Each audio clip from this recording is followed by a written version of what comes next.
I'm just here to help you out. Seriously. I'm sweating a little bit. Alright, well, we have to talk about resumes. It's hard to do because it's probably the most important document you'll write in your life and rewrite and write again. It's one of the most important things you'll ever write, probably the most important thing you'll ever write in your life. And I don't want to stress you out. I don't want to freak you out. I don't want to give you anxiety. Don't be anxious about it, because what are we going to do? We're going to use the writing process that we talked about in a previous video to write your resume. So start with a draft. Open up Microsoft Word or a text file. I might even recommend using a basic text editor for starting your resume draft, because you don't want to get confused by the formatting at first. You just want to get down the bare bones facts of your life. You don't even have to start, you can start with a bulleted outline list. Just start some notes. Just grab a piece of paper. What are the things you've done? Where are the places you've worked? You're gonna have to do a little bit of research on your own life, like, figure out the address and telephone number and contact information for your references. What cities have you lived in? Where have you been? What have you done? What computer programs do you know? What skills do you have? What things can you do? What awards have you won?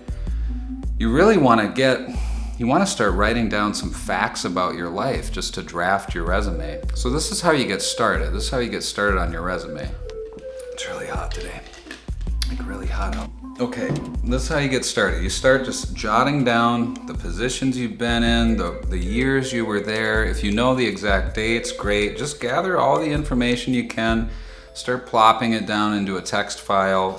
Jot it down on a piece of paper. Make a bulleted list. Just get it out there and start trying to gain some perspective on what your story is. This is what I would really like you to do as you revise your resume and put it together. I want you to think about putting together a compelling narrative about who you are and where you've been and what you're good at. That's really what a resume should do. A resume tells a story about where you've been, what you can do, and what you're good at least in my conception. Now, the way that most hiring processes are set up these days, it's like your resume needs to do a couple of things. Your resume, because the hiring process is so complex, especially at medium to large size companies, your resume needs to have several different functions. It's first going to get filtered through applicant tracking software. This is the software that medium to large size companies and some small size companies use, and certainly recruiting firms and other agencies, but that help out smaller companies. But so the majority of positions you apply to that are online, are going to be filtered through some kind of applicant tracking system. And so your resume needs to perform well in the software. Check out my other video about applicant tracking software and how to land a job for some more information about this. I'll post a link in the description of the video. But the brief idea here is that you need to tailor your resume to every position you apply to match keywords in the job description posting that you're applying to create a high percentage of keyword match in your application to the job description, so that you get sent to you're one of the top 5 or 10 picks that the software is going to algorithmically match up for the company. And then your resume, if it's selected through this process automatically, right, algorithmically by the software, if your resume is selected, only then will a human resources specialist or a hiring manager, usually it's going to be someone in HR, human resources first, they're going to verify that their ATS, their applicant tracking system, did a decent job at selecting candidates. They're going to manually eye screen the resumes and applicants that were picked out. And then human resources will send over their top picks to a hiring manager. That's basically how the hiring process works at most companies it's currently 2019. This will probably remain true for a while. It's very software based. Companies try to automate their hiring process to save time, and it makes it very complex for job seekers to learn how to beat these algorithms to get ahead, to get their resume noticed. And it might be why, if you're really struggling on the job market, why you haven't gotten a call back yet, is if you're not tailoring, or if you're not thinking about, if you're not tailoring your resumes to the exact job descriptions, and if you're not thinking about how your resume is going to get processed by this software. It might be where you're messing up. So really pay attention here and do some research and take a good look at this. Okay, so your resume has to have a few different functions. It has to successfully match you up in the applicant tracking system, and then it has to be condensed and impressive enough that someone in HR and then a hiring manager is going to look at it and say, yes, this person's a good fit for the position, or this person's interesting, they have something compelling about their resume. Maybe they don't have 20 years of experience in the field, but maybe they've done something that makes you stand out. And here's my big tip: pack your resume full of digital skills.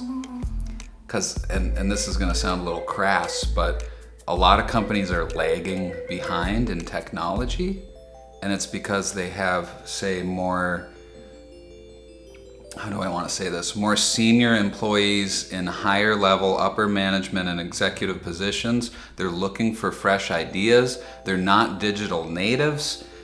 They can barely, here's an example. I worked in digital marketing, and I helped a couple companies out build out their digital strategies and more beyond that. But in full-time roles, I helped companies build out their digital strategies, and it's like, we're talking about executives, C-suite level folks who have no idea that you can even advertise on Facebook when millions of companies are doing it. So a lot of companies are behind the game. So anyway, if you want your resume to stand out, think about some high-tech, new edge, cutting edge, emergent type of media digital skills that you can put on your resume to make yourself stand out a little bit, look competitive, look sharp. So what am I talking about? I'm talking about like social media skills, Hootsuite. I'm talking about advanced complex software, Adobe products. I'm talking about a little bit of programming. Take some free online coding classes, editing HTML, putting together web pages. This is all stuff you can knock out in a couple weeks, and you're just going to be so much more attractive on the job market, especially if you're applying to, say, administrative roles, management roles, administrative, management, communications, marketing, human resources, all the kinds of open-ended positions that are really great for liberal arts graduates and people who are trying to get back on the job force. These are the functions of your resume. You need to stick out, you need to pass the test of the applicant tracking system, so you need to have a high percentile keyword match with the software, and then you need to look impressive to HR. You need to look impressive or fit to the position, a good fit. You need to look fitted to the position or compelling and interesting and somehow standing out by being competitive, by having advanced new cutting edge skills that are going to offer something to the company. Or say you have a really strong track record, you've won some kind of special award, you have some kind of special certification, some kind of special software. You're gonna have to stand out in at least one of these ways to get anywhere. And the concept of fittedness is really interesting because no one is born, and you don't go through life trying to mold yourself to become a corporate entity. That's not what, or an entity that's going to thrive in a corporate environment. Most people are not built that way. You have to kind of re-envision and even brand yourself in such a way, reimagine what your persona is in the corporate sphere. You need to invent your professional self. You need to invent your professional self. So who is your professional self? What is their identity? Even if you don't personally care about ROI and metrics and analytics, maybe your professional self really does. You know what I mean? Do you see what I'm saying here? You need to imagine what your successful professional identity is and looks like, and what kind of things can you do and you are good at. Okay, so back to the resume. We're drafting at first. The way to get started is just drafting. Get down your history, your lists of stuff that you know, things that you know how to do, places you've worked, people you know. Get back in touch with, some references that people who are going to do your references. I'll make a separate video about this, I think, but your references should be people you trust to put in a positive recommendation for you. You know they're reliable. They're gonna answer the phone if someone calls them and asks to provide a reference for you. They need to be articulate and intelligent and speak to your positive qualities. And then you have a responsibility to update them on what you've been doing. Give them a phone call, shoot them an email, send them your resume, tell them what kind of jobs you're applying to, give them information. I've been a successful reference for a lot of students, and I'm really thankful for my references throughout the years who have helped me land really good jobs and who have also seen me through downfalls and helped me out. So you need good mentors in your life, and there are people out there who are gonna reach out and help you and lend a hand. So it's really important to establish strong relationships with other folks who are doing what you want to be doing in, say, 5 to 10 years from now. Find some good, I don't like the word role models, but really, find some people to kind of model your strategy for life after and get some help.